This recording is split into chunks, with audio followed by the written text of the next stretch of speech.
For professors and scientists, a personal website is a big project that's well worth your time. It's the best way to manage your online presence long term. Your personal academic website can include a portfolio of pages that showcase your teaching, research, publications, speaking engagements, and service. I'm Jennifer Finalstein. Welcome to my blog, The Social Academic, now also a podcast and YouTube channel. A personal website can be life changing for professors, grad students, and researchers like you. In this guide, I'm going to talk about 7 steps to a personal academic website. You can make your own personal academic website. You've got this. When you do, your website will help people explore your research, teaching, and the things that you care about. I'm excited for you, and this guide is here to help.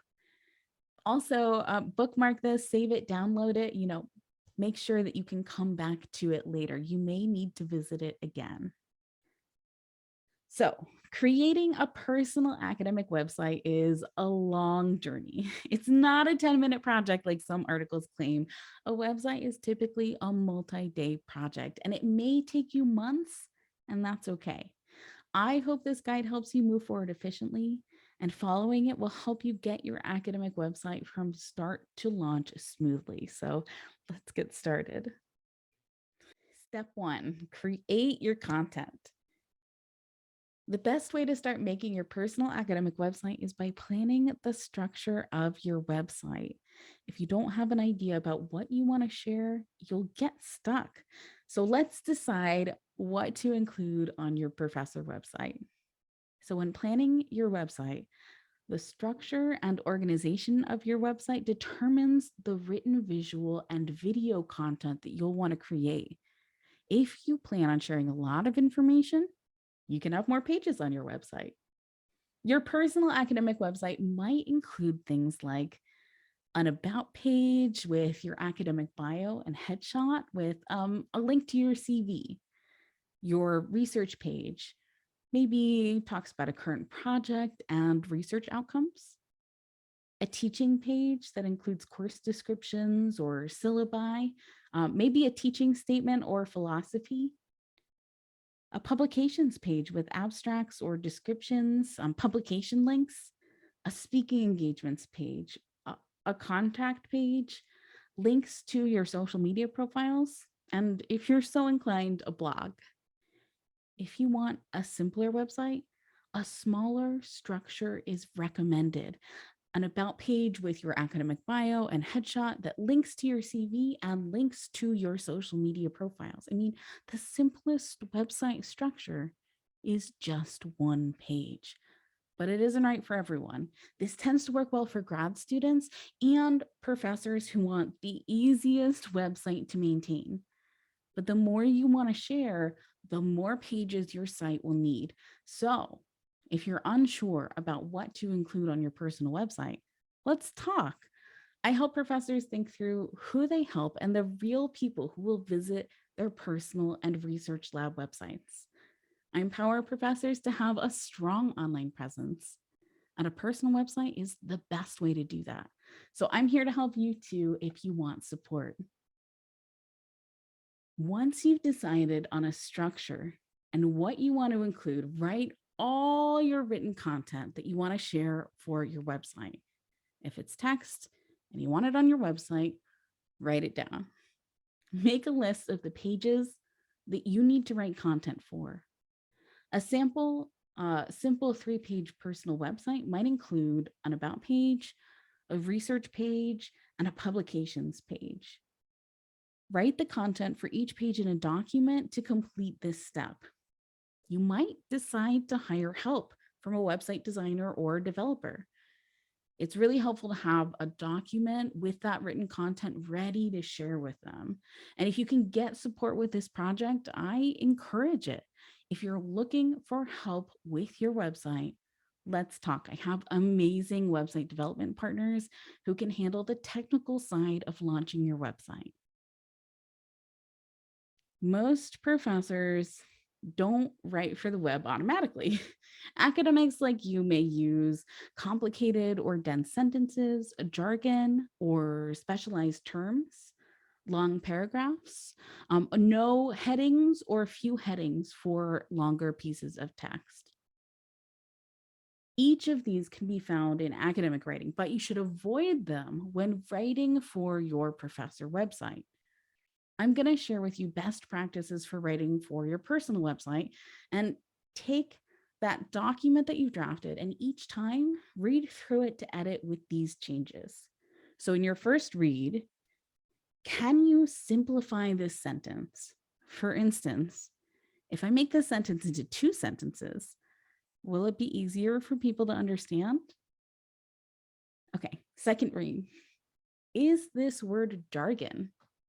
Is it a specialized term that people in my field know, but other people don't?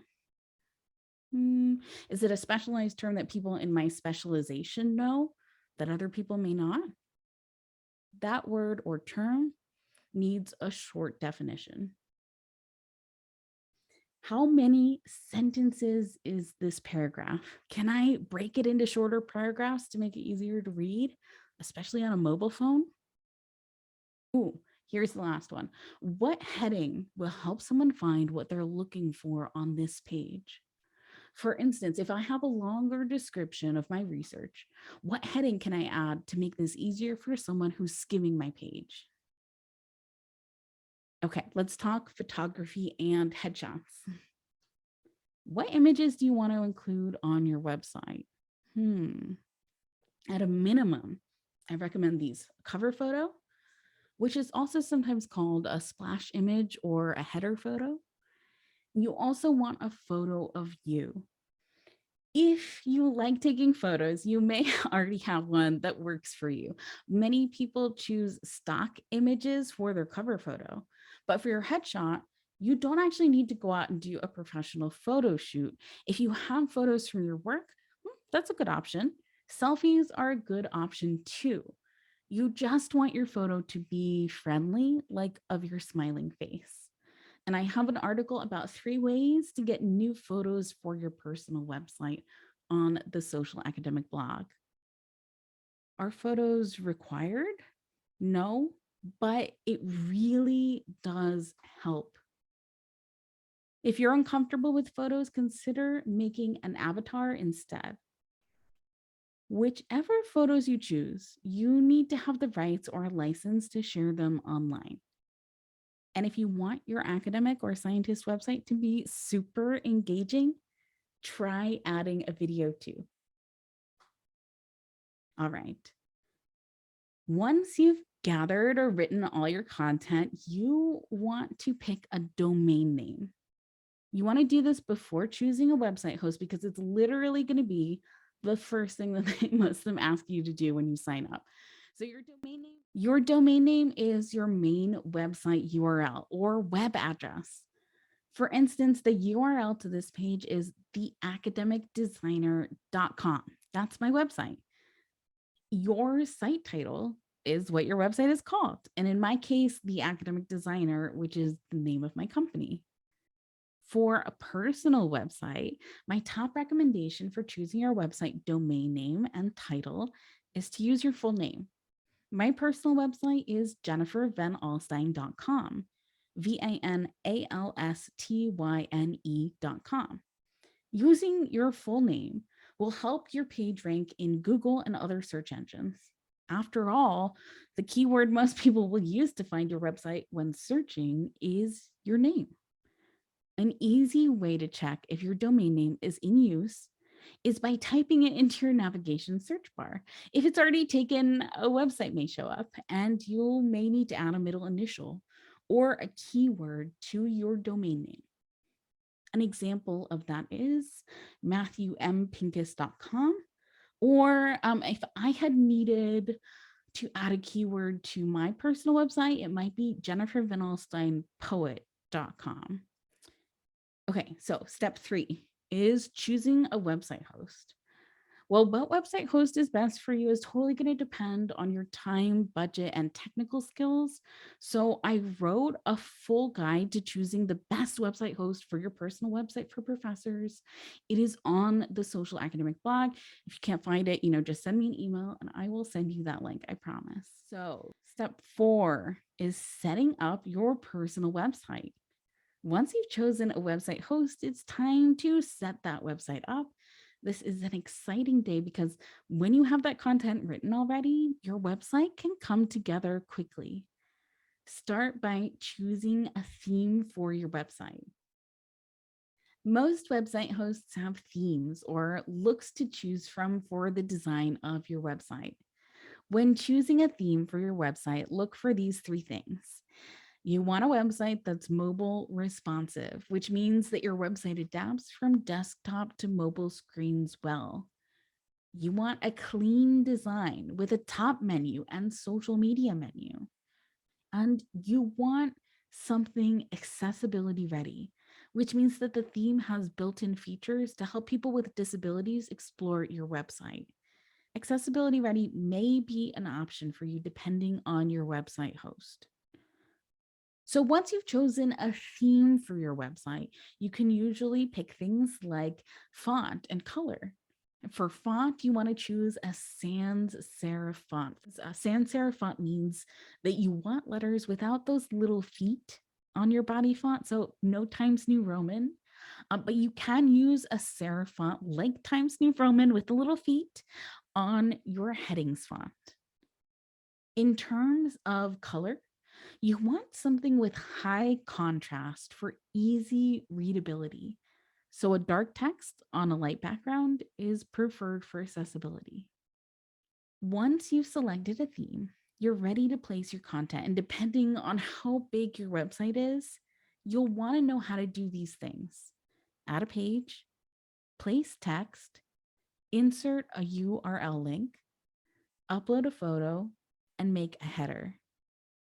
You may also need to know how to add and edit these site level items, a menu, social media links, and I used to recommend contact forms, but I actually no longer recommend contact forms as they don't always work across devices or across countries. Next, let's talk about titles, tags, and other metadata. When you upload photos and other media to your website, you need to add in information like the title of the photo.